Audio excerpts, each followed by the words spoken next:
안녕하세요, 여러분. 오늘은 2026년 2월 5일 목요일입니다. 지금부터 오늘의 주요 뉴스를 전해드리겠습니다. 글로벌 경제, 기술 산업, 그리고 환경 문제까지 지금 바로 시작합니다. 첫 번째 소식입니다. 세계 주요 중앙은행들이 금리 정책을 조정하며 글로벌 경제에 큰 영향을 미치고 있습니다. 미국 연방준비제도는 최근 금리를 동결하며 경제 안정화를 우선시하고 있는 반면 유럽 중앙은행은 인플레이션 억제를 위해 금리를 소폭 인상했습니다. 아시아에서는 일본은행이 여전히 초저금리 정책을 유지하며 경제 회복을 지원하고 있습니다. 이러한 금리 정책 변화는 각국의 경제 상황과 목표에 따라 다르게 나타나고 있는데요. 금리가 오르면 대출 비용이 증가해 소비와 투자가 줄어들 수 있지만 반대로 물가 상승을 억제하는 효과도 있습니다.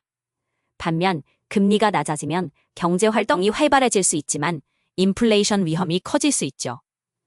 우리 일상에도 영향을 미칠 수 있는 중요한 변화입니다. 예를 들어 대출 금리가 오르면 주택담보대출이나 신용대출의 부담이 커질 수 있고 반대로 금리가 낮아지면 저축이자가 줄어들 수 있습니다. 앞으로의 금리 정책 변화가 어떤 방향으로 이어질지 주목해야겠습니다. 다음은 기술 산업 소식입니다. 인공지능, 즉 AI 기술이 빠르게 발전하며 산업 전반에 큰 변화를 가져오고 있습니다.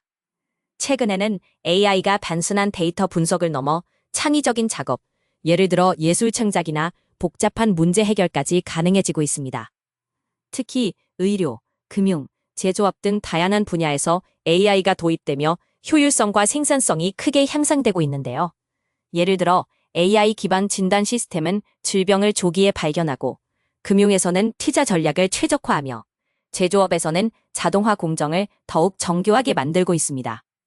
하지만 동시에 AI 기술의 발전은 윤리적 문제와 일자리 감소에 대한 우려도 불러일으키고 있습니다.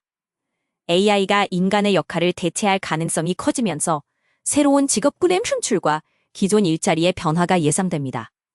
따라서 AI 기술의 발전을 긍정적으로 활용하기 위해서는 기술 개발과 함께 사회적 논의와 정책 마련이 필수적입니다. 마지막으로 환경 소식입니다. 전 세계적으로 기후 변화에 대한 대응이 강화되고 있습니다. 최근 열린 국제기후정상회의에서는 탄소 배출 감축 목표를 더욱 강화하고 재생에너지 전환을 가속화하기로 합의했습니다.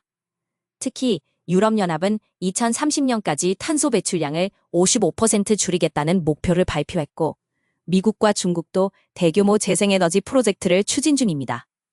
우리나라 역시 탄소 중립 목표를 달성하기 위해 전기차 보급 확대와 신재생 에너지 투자에 박차를 가하고 있습니다. 이러한 움직임은 기후 변화로 인한 자연재해와 환경 파괴를 줄이기 위한 필수적인 조치입니다.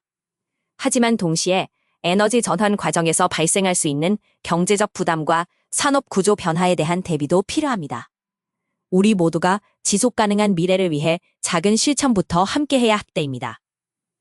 오늘 준비한 소식은 여기까지입니다.